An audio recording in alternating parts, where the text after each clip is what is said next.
when a force is applied to overcome the resistance. यहां से दो चीजें निकल के आ रही कि वो एक रिजिड बार जो है वो फिक्स्ड होता है एक एक्सिस के अराउंड, ठीक। दूसरी चीज निकल के आ रही है कि जब फोर्स अप्लाई करेंगे तभी वो रोटेट करेगा उस फिक्स पॉइंट या एक्सिस के अराउंड, नहीं करे लगाएंगे तो नहीं करेगा। Why I'm saying this? क्योंकि हमें पढ़ना है in terms of body levers, anatomical levers को हमें पढ़ना, हमें एक रिजिड बार को या छड़ की स्टडी नहीं करनी। और बॉडी में ये होता है, जब तक फोर्स नहीं अप्लाई करते हैं, मस्कुलर फोर्स नहीं अप्लाई करते हैं, तब तक बोन्स हमारी एज अ लीवर काम कर रही है, जो bones as a rigid bar काम कर रही हैं, और जो जॉइंट एज अ एक्सिस काम कर रहे हैं, वो उसमें कोई मूवमेंट नहीं होता।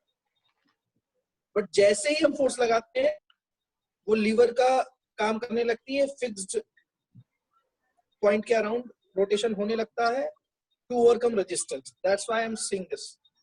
लीवर के कुछ एलिमेंट्स होते हैं जिसके आधार पे लीवर को further divide, resistance, force and there should be a bar, rigid bar. ये सारे एलिमेंट अगर होंगे तो हम कह सकते हैं कि there is a lever. How to identify the lever? By identifying these elements, that is fulcrum, resistance, force and bar.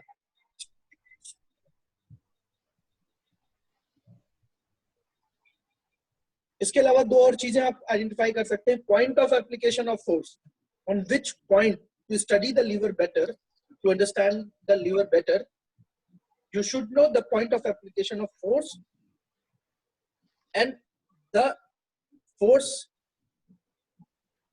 by the resistance किस डायरेक्शन में फोर्स लगा रहा है। बट ऑब्वियसली रेजिस्टेंस जहां रखा है उसके अपोजिट डायरेक्शन में ही फोर्स लगाएगा, क्योंकि काउंटर फोर्स का लॉ है, न्यूटन्स थर्ड लॉ यही कहता है कि अगर कोई वेट एक किनारे पड़ा तो उसके अपोजिट डायरेक्शन में लगाए। ये चीजें आपको पता होनी चाहिए। अब बात करते हैं what is anatomical lever. What is anatomical levers? Levers which are used in locomotion. Locomotion क्या है? सिंपल, अभी लोकोमोशन पे ही बात हो रही थी। तो levers which are used in locomotion of the body और body parts are called anatomical levers.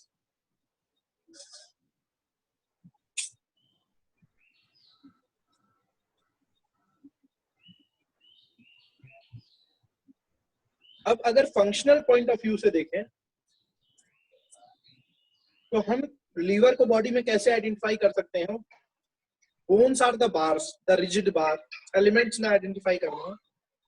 Joints are the fulcrum, muscles force provider.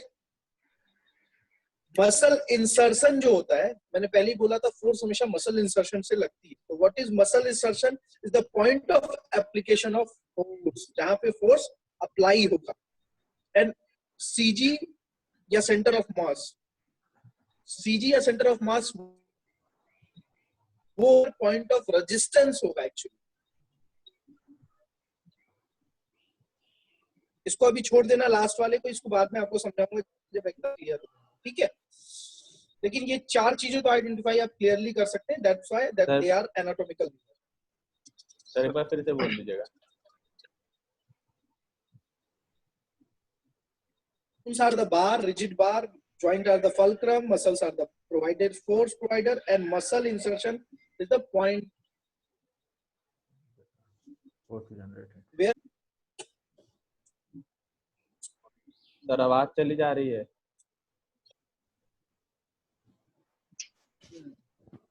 तो अभी तो 40 मिनट भी नहीं हुआ यार, कैसे होगा? Sir muscle insertion, muscle insertion point of application of force.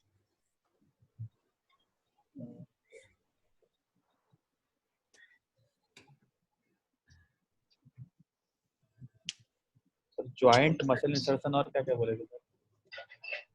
मैं बोल रहा था CG of centre of mass. Centre of मास जो होगा ना, या सीजी जो होगा, वो पॉइंट ऑफ रेजिस्टेंस होगा पर्टिकुलरली। इसको मैं कैसे क्लैरिफाई करूंगा बाद में कराता हूँ क्लैरिफाई, अभी तुम नोट कर लो। सर तीन चीज, जॉइंट हो गया, मसल इंसर्शन हो गया, CG of centre of mass. Bones are the bars. मैं क्यों लिख रहा हूँ, मैंने एलिमेंट्स जो लिखाए थे ना वही लीवर्स में एलिमेंट दे रहा हूँ तुमको कि यहाँ पर बार जो है वो बोन्स है, जॉइंट जो है वो फल्क्रम का काम करते हैं, मसल्स फोर्स प्रोवाइडर होती हैं, muscle insertion point of application of force है, and the centre of mass is point of resistance. उस पर्टिकुलर सेगमेंट की बात हो रही है एक्चुअली सेगमेंट। अब मान लो एडिशनल वेट है, भाई जरूरी नहीं कि आप सिर्फ बॉडी वेट के साथ कोई काम कर रहे हो, बाहर से कोई वेट है जिसको आपको ओवरकम करना है, बोन्स या लीवर, तो आप कैसे करेंगे? तब जो कॉमन सेंटर ऑफ मास होगा बॉडी और एडिशनल वेट का, वो तुम्हारा पॉइंट ऑफ रेजिस्टेंस होगा।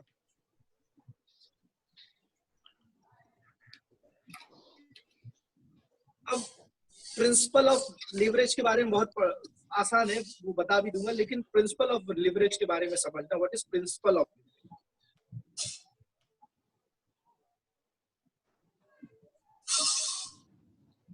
Now principle of leverage says एक लीवर तब बैलेंस में है, it's not rotating around in excess when movement.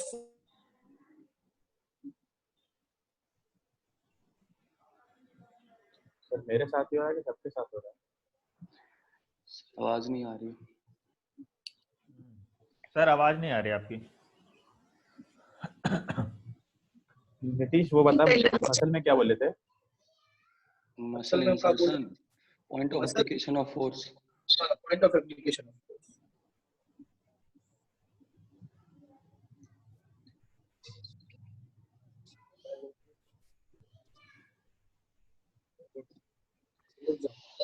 Very good. उनको दिखा दीजिए। Now I am talking about the principle of leverage, which I am saying that कि balance जब होगा लीवर तो एक सिचुएशन बनती है that moment of force plus moment of resistance is equal to 0। What is moment of force and moment of resistance? Turning tendency of force about a pivot. जब भी हम किसी रिजिड बार जो एक रोटेटरी एक्सिस के तहत fix है उस पे जब भी हम फोर्स लगाएंगे उसमें एक टेंडेंसी होगी रोटेट करने की, that is movement of force. And what is movement of resistance? At the same time जो रेजिस्टेंस है वो इनर्शिया को ब्रेक करने से रोकता रहता है। एक सर्टेन अमाउंट हम लगाते हैं उस इनर्शिया को ओवरकम करने के लिए। तो the magnitude of that inertia which resist the turning effect, that is called moment of resistance. At that particular moment जब आप उस inertia को ब्रेक करते हैं through force, तभी वो रोटेशन स्टार्ट हो जाता है उस रिजिड बार के अराउंड। एक पॉजिटिव होगा एक नेगेटिव होगा तभी जीरो होगा भाई, एक दूसरे के काउंटर में लगते ही रहते हैं। ये जैसा न्यूटन थर्ड लॉ कहता है उसी लॉ के अकॉर्डिंग हम बोलते हैं कि जब भी किसी रिजिड बार पर रेजिस्टेंस की वैल्यू यानी जो चीज आपको ओवरकम करनी है और लगने वाले फोर्स की वैल्यू बराबर हो जाती है, इक्वल हो जाती है, तो वो रिजिड बार बैलेंस हो जाता है उस पर्टिकुलर पॉइंट पे। फॉर एग्जांपल अगर आप सीसॉ पे हैं